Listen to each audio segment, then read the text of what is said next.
Shalom, kita bertemu kembali dalam acara Irama Nafas Kehidupan.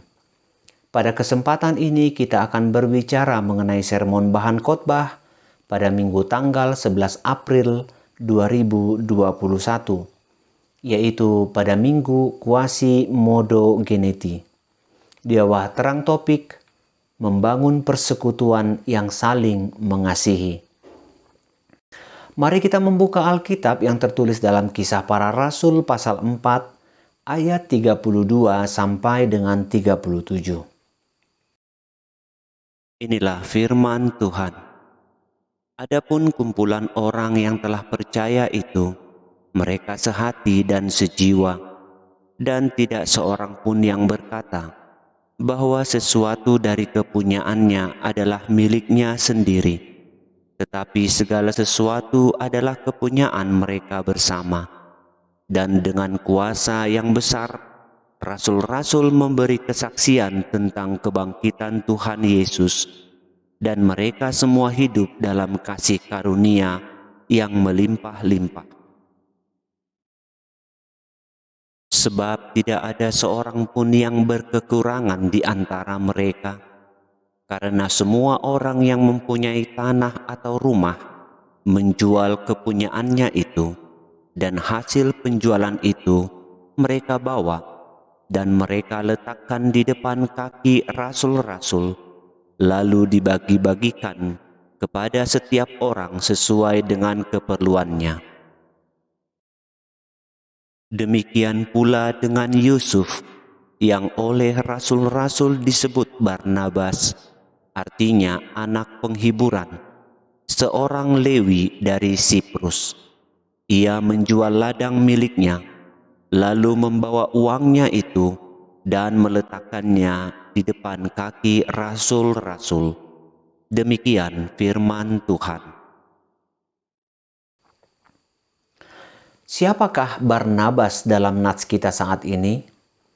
Barnabas adalah orang Yahudi dari keturunan suku Lewi yang berasal dari Siprus.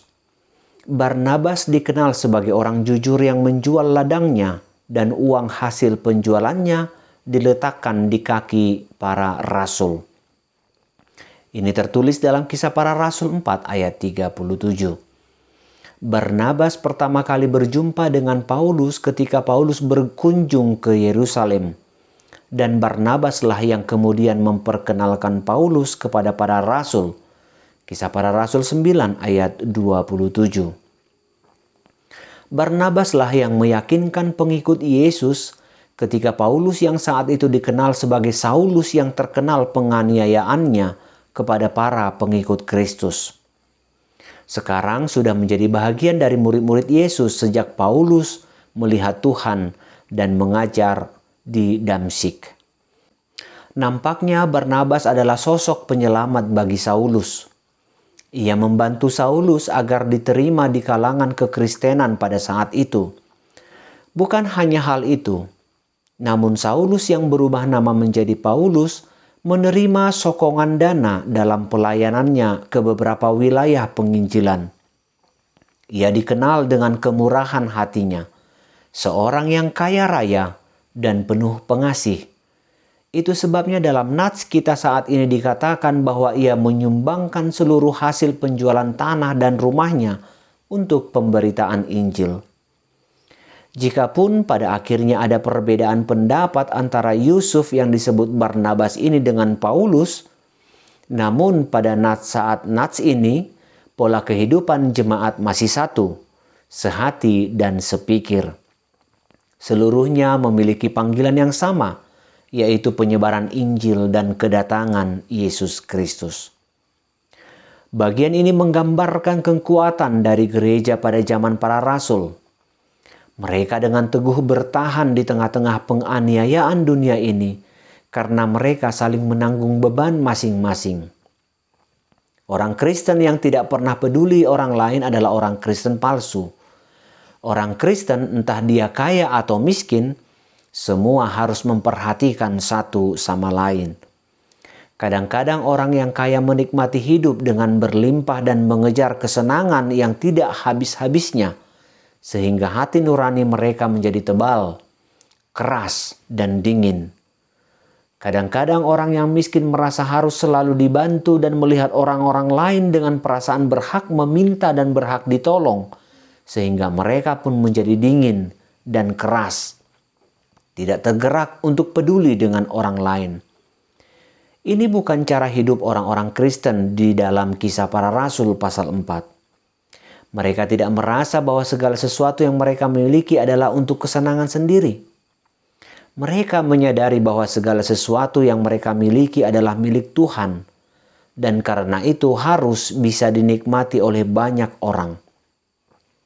Kerinduan untuk menjadi berkat bagi banyak orang lain ini juga yang mendorong mereka untuk dengan rela menjual segala sesuatu untuk keperluan orang lain. Ada orang-orang yang menafsirkan bahwa alasan orang-orang Kristen ini menjual harta mereka adalah karena mereka menganggap Tuhan Yesus akan segera datang, sehingga mereka tidak memerlukan harta lagi. Ini tafsiran yang absurd. Jika mereka merasa Kristus akan datang kembali, sehingga mereka tidak perlu barang-barang untuk hidup di dunia ini lagi, untuk apa mereka menolong orang-orang miskin? Bilang saja kepada orang miskin untuk menunggu, karena sebentar lagi Yesus Kristus akan datang dan mereka tidak perlu harta duniawi lagi. Bagian ini dengan jelas mengatakan bahwa alasan mereka menjual barang-barang pribadi mereka adalah karena banyaknya orang lain yang memerlukan. Kisah Rasul 4 ayat 35. Mereka berbagi karena begitu banyak orang miskin di sana. Mengapa banyak? Mungkin karena banyak dari mereka yang diusir setelah menjadi Kristen. Mungkin banyak dari mereka yang dianiaya oleh orang Yahudi dan diusir dari rumah mereka, sehingga mereka perlu tempat tinggal, mereka perlu makanan dan pakaian. Tetapi yang manapun penyebabnya, tekanan dari bacaan kita hari ini adalah bahwa orang-orang Kristen sangat peka terhadap kebutuhan sesamanya. Bagaimanakah orang-orang Kristen bisa bertahan menghadapi dunia? Mereka bisa bertahan karena Tuhan menyertai mereka dan menguatkan mereka dengan memakai saudara-saudara seiman mereka untuk saling menolong satu sama lain. Kekuatan dan penghiburan gereja Tuhan ada pada Roh Kudus yang bekerja memakai orang-orang Kristen untuk menguatkan satu sama lain. Jemaat mula-mula bukan hanya berkumpul orang-orang yang mengerti doktrin tentang kegerejawian. Jemaat mula-mula juga bukan hanya kumpulan orang-orang yang giat bekerja bagi Tuhan, menaati Tuhan dengan berjuang gigih memberitakan Injil. Jemaat mula-mula juga bukan hanya orang-orang yang senang berdoa dengan tidak jemu-jemu. Semua ini harus ada, tetapi belum lengkap. Belum lengkap karena harus ditambah satu hal lagi, yaitu saling peduli satu sama lain. Jemaat mula-mula adalah jemaat yang saling memperhatikan satu dengan yang lain. Kita perlu punya pengertian yang cepat dan tepat tentang Alkitab. Kita perlu punya kegigihan mengabarkan Injil dengan tidak lelah. Kita juga perlu kebiasaan doa yang tekun dan sepenuh hati. Tetapi semua itu menjadi sesuatu yang tidak berguna jika kita tidak mempunyai kasih terhadap sesama. Sebaliknya, kasih kepada sesama tanpa hal-hal lain akan menjadi kasih buta yang tidak membangun dan tidak mungkin berkenan di hadapan Tuhan. Biarlah kita belajar menjadi jemaat Tuhan yang utuh, yang berusaha melakukan semuanya itu dengan seketat mungkin. Ayat 33 mengatakan bahwa para rasul memberi kesaksian Injil kepada mereka semua dengan kuasa yang benar. Inilah yang mendorong mereka untuk memedulikan satu dengan yang lain. Jika bukan Kristus yang lebih dahulu mengasihi, tidak ada seorang manusia yang sanggup mengasihi dengan benar. Jika bukan Kristus yang lebih dahulu memberi, tidak ada seorang manusia yang sanggup memberi. Kristus yang dinyatakan oleh para rasul adalah kekuatan mereka dan juga sumber segala kelimpahan mereka. Apakah tandanya bahwa Kristus adalah sumber segala kelimpahan bagi kita? Jika kita sudah mengerti untuk memberi kepada orang lain yang perlu, barulah kita dapat mengakui bahwa Kristus benar-benar adalah sumber kelimpahan. Sebab bagaimana mungkin kita dapat mengakui bahwa kita menyadari kelimpahan anugerah demi anugerah yang diberikan oleh Bapa kepada kita melalui Kristus, jika kita tidak pernah di dalam hidup menolong orang lain dengan apa yang ada pada kita. Berikutnya di dalam ayat 35 dikatakan bahwa mereka meletakkan persembahan itu di kaki rasul-rasul untuk dibagikan. Mereka tidak mempersembahkan untuk para rasul. Mereka juga tidak mau mengatur persembahan mereka sendiri. Saat ini banyak pendeta yang ambil uang jemaat untuk diri sendiri. Persembahan perpuluhan dimasukkan ke kantong sendiri. Inilah koruptor yang menyamar jadi rohaniawan dan yang harus dihukum. Saat ini juga banyak jemaat yang kalau sudah memberi persembahan besar, langsung merasa seolah-olah ia bos. Sudah kasih, lalu atur-atur harus bagaimana dengan persembahan itu. Jemaat mula-mula tidak demikian. Mereka memberikan uang itu kepada gereja dan menyerahkan para pemimpin gereja untuk mengaturnya. Lalu para pemimpin itu pun mengatur demi kebaikan orang lain, bukan demi diri sendiri. Mereka tidak mengatur bagian mereka harus berapa atau yang masuk kantong mereka harus berapa. Mereka mengatur hanya untuk kepentingan orang lain.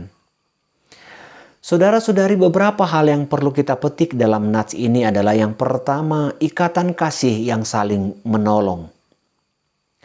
Kebersamaan telah membentuk sebuah ikatan dalam satu komunitas tubuh Kristus. Mereka sehati, sepikir dan sejiwa, baik dalam hal persekutuan, pelayanan, dan doa. Kesehatian di antara mereka menghasilkan sikap kerelaan untuk berkorban bagi saudara mereka. Mereka saling menopang satu sama lain, bukan hanya pada hal rohani saja, tetapi juga jasmani. Harta milik setiap orang menjadi milik bersama. Mereka hidup dalam kelimpahan anugerah Allah. Itu sebabnya di antara mereka tidak ada seorang pun yang berkekurangan. Mereka dapat hidup bersama seperti itu karena mereka bukan hanya mau memahami kebenaran dan kuasa Injil, tetapi juga mau belajar mempraktikkannya dalam komunitas tubuh Kristus. Inilah kunci utama mereka hidup dalam kehidupan bersama, saling peduli satu sama lain. Kepedulian tersebut membuat mereka mulai memahami bahwa Yesus terlebih dahulu mengasihi mereka. Tanpa kasih Kristus, tidak ada seorang pun yang dapat mengasihi sesamanya dengan benar. Karena didorong oleh kasih Kristuslah jemaat mula-mula rela menjual harta bendanya untuk dipersembahkan demi kelanjutan karya Allah, yang salah satunya adalah berdiakonia. Menariknya, mereka tidak mengatur dana tersebut dengan membentuk tim diakonia, melainkan mempercayakannya kepada para rasul. Salah satu perintah utama Yesus dalam hukum kasih adalah mengasihi sesama manusia seperti diri sendiri. Inilah yang dikehendaki Yesus bagi umatnya. Ia ingin para pengikutnya mampu hidup dalam kebersamaan yang indah. Sebagaimana pengakuan pemazmur, sungguh alangkah baiknya dan indahnya apabila saudara-saudara diam bersama dengan rukun. Mazmur 133 ayat 1 dan ayat 3. Yang kedua, ikatan kasih yang saling membantu. Menjadi Kristen bukan hanya menjadi pengikut upacara-upacara agama. Menjadi Kristen berarti mengikut Kristus dan berusaha menjadi seperti Dia. Bagaimana mungkin seorang mengaku Kristen tetapi tidak mempunyai kepekaan terhadap kebutuhan saudara-saudaranya? Bagaimana mungkin juga seorang mengaku Kristen tetapi selalu mau menyerap dan merugikan saudara-saudaranya dengan menipu dan memanfaatkan mereka? Bagaimana mungkin seorang mengaku Kristen tetapi terus mau mengatur gereja karena merasa berkuasa sebagai orang kaya? Gereja yang memperindah orang kaya dan orang kaya yang memperhamba gereja akan dihancurkan oleh Tuhan. Mari belajar peka terhadap kebutuhan saudara-saudara kita.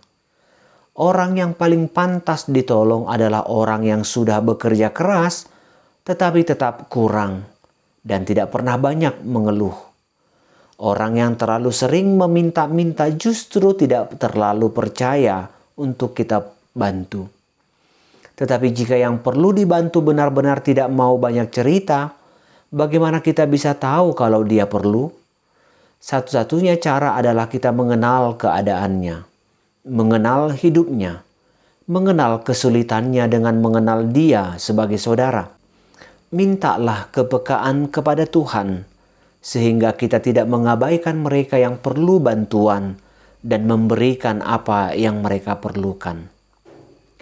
Dalam ayat 36 dan 37 dikatakan bahwa bantuan yang diberikan oleh Barnabas sangat besar. Dia menjual tanahnya dan memberikan semuanya untuk persembahan. Semua, ya semua. Dia tidak memberi sekedarnya. Asal terlihat sudah memberi, itu sudah cukup. Tidak. Mengapa dia rela memberikan semuanya? Karena kebutuhan yang begitu besar dan mendesak diperlukan oleh saudara-saudara seimannya pada waktu itu. Ayat ini tidak hanya menyatakan jumlah saja. Ayat ini mengajarkan bahwa bagi Barnabas, orang lain lebih penting daripada uang miliknya. Yesus Kristus menganggap orang lain lebih penting daripada kemuliaannya sendiri, sehingga dia rela menjadi manusia yang begitu lemah dan miskin. Yesus Kristus menganggap orang lain lebih penting daripada nyawanya sendiri, sehingga dia rela mati bagi orang lain. Manakah yang lebih penting bagi kita? Amin.